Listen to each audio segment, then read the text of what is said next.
Before we sew our skirt hooks and bar, we need to prepare our fabric pretty much like we did for our snaps.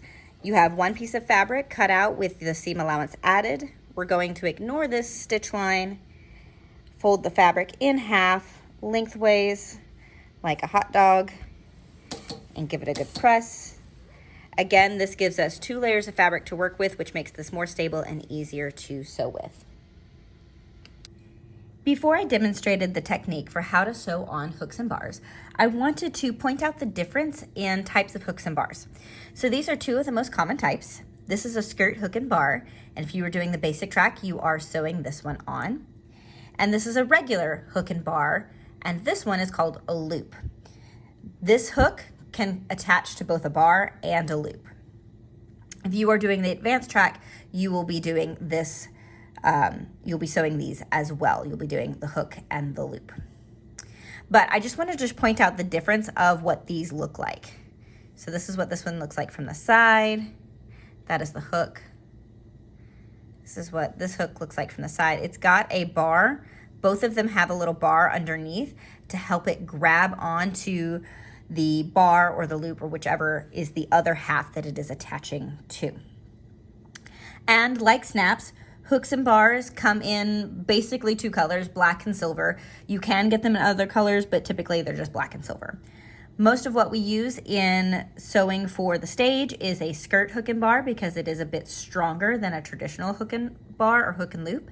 But depending on the needs of the garment and your draper and whoever is deciding how the thing is getting built or what you have available will determine which of these you're using. Okay, so I'm gonna push these aside and we're gonna learn how to sew on a skirt hook and bar. So first I want to start with the hook, and we're gonna do something similar to the snaps where we will sew 1/2 on one end and then the other half on the back side on the other end. So when we put it together, they loop and hook just like a waistband. So to help make sure that all of this gets sewn on correctly, we're gonna start with the hook.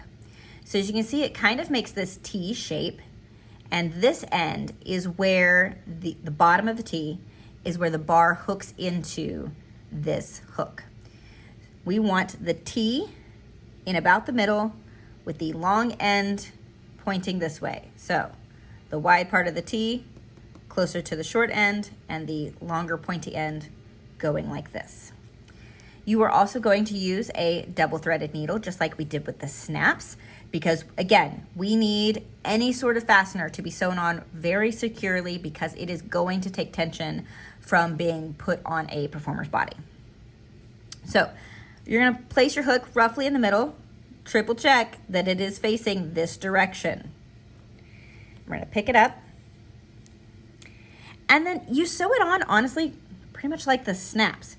I'm gonna start at this end. I'm gonna scoop in and scoop out. You can go around just like a snap. There's a couple of different techniques for this. I will demonstrate both on this hook. You would typically, for sewing on a hook and bar, you would use the same technique on all the holes, but so that you can see that there's 2 different ways that this can work, I'm gonna demonstrate on the hook. No, this is what I'll do. I'm gonna sew the rest of the hook like this, and then I will sew the bar with the other technique. Just like the snap, I'm going in and out of the hole at least 3 times because I want it really strong, and I've gone through this first hole several times. So now I can just jump to the next hole, just like this.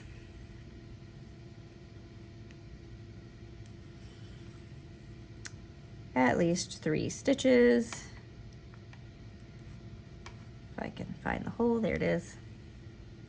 Okay, so I am now ready to jump down to the bottom of the T that makes up this hook, but I do not want to jump like this because this thread is now in the catching range of the bar. So you want to make sure when you jump to the bottom here and you go from the bottom up to your opposite side that this thread is not on top of your fabric. You want it underneath. So I'm going to go down like I'm taking 1 more stitch right here and then jump way across to the opposite side of the T. So on the back side, you can see my stitch with my needle. It's a big jump, but it's important because we don't want the bar or the hook to catch on those threads, okay? There.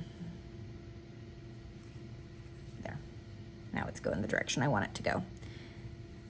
And again, we're just gonna take 3 to 4 stitches in this side. It is best practice to make your stitches nice and even and straight across from each other instead of a wobbly mess. But for me, I would rather it be secure over it being pretty. So if you can make it secure without making it pretty, that's fine. For the advanced track, we are going to practice making the stitches nice and pretty and make a crown. Okay, now I'm ready to jump from the bottom of the T back up to this opposite side. So I'm gonna go into my fabric and back out. And I'm actually coming out through my fabric and not through the hole of the hook. I will put my needle through the hook in just a second because this is much easier to line up. So I get roughly, roughly my stitch right underneath where that hole is gonna be. And then I'm gonna go up through the hole. I find it easier to go in from the outside and the needle come out of the hole instead of going from the hole out of the fabric. That gives me better control. But if going the opposite direction works better for you, that's fine. Secure fasteners is the first goal. Okay. Come on, thread. There it goes. Okay, I'm gonna jump to the next hole and finish up my hook.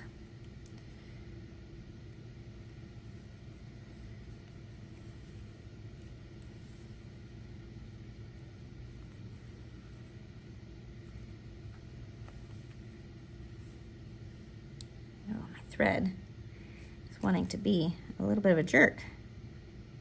So you can see I've got a little loop right here. That is because both threads did not pull through. So I had to separate it out and find which one was loose. Okay, that's enough stitches. So now I'm gonna take my knot in the side.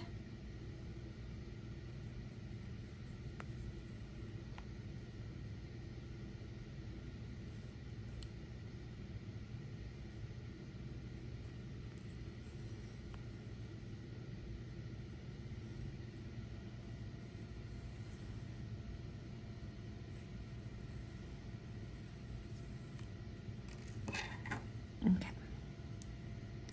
So now my hook is in place and we are ready to put the bar on. So to do this, you're gonna want to grab a pencil because we actually do want to mark where this bar needs to go. So we're gonna fold this end over and then fold the hook over it.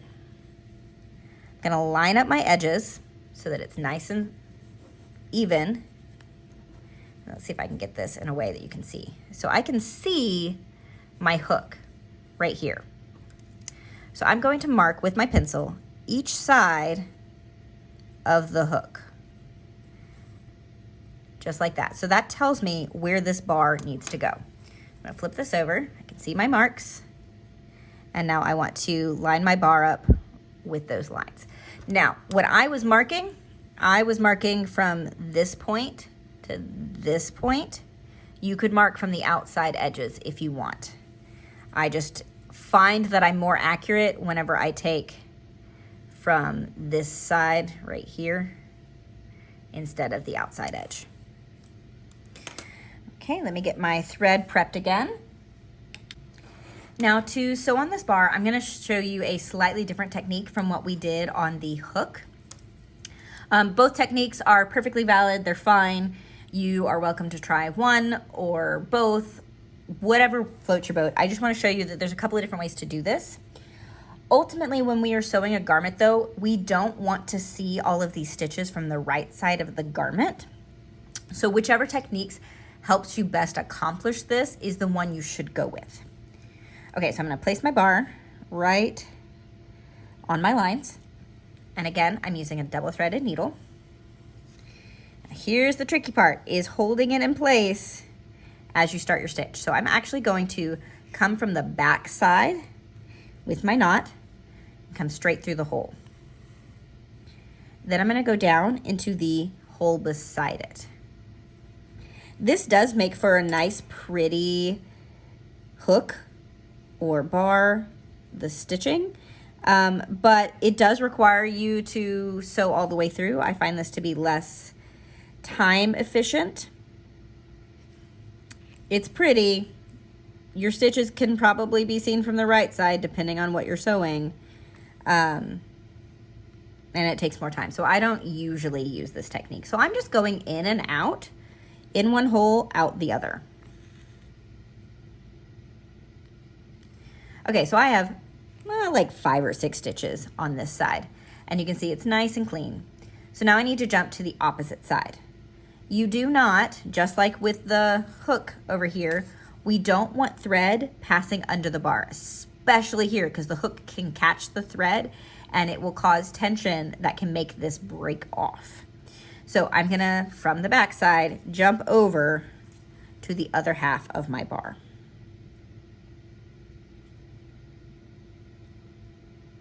If I can find the hole.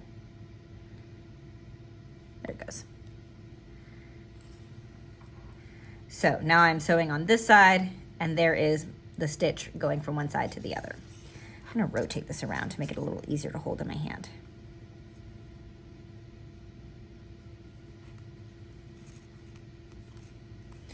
And you just keep going in and out, around and around, until you've done at least 3 stitches, probably 4 or 5.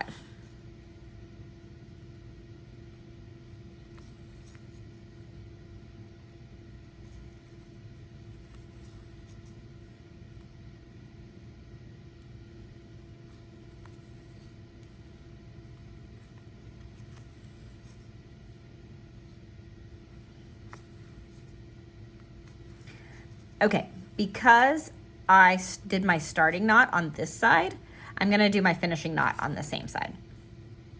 And I'm gonna use a different knot technique.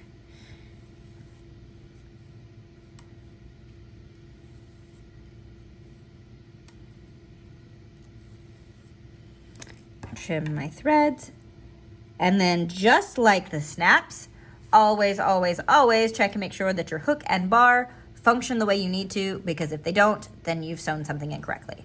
So we're gonna flip this over, wrap this on top just like a waistband, match it up, give it a good pull.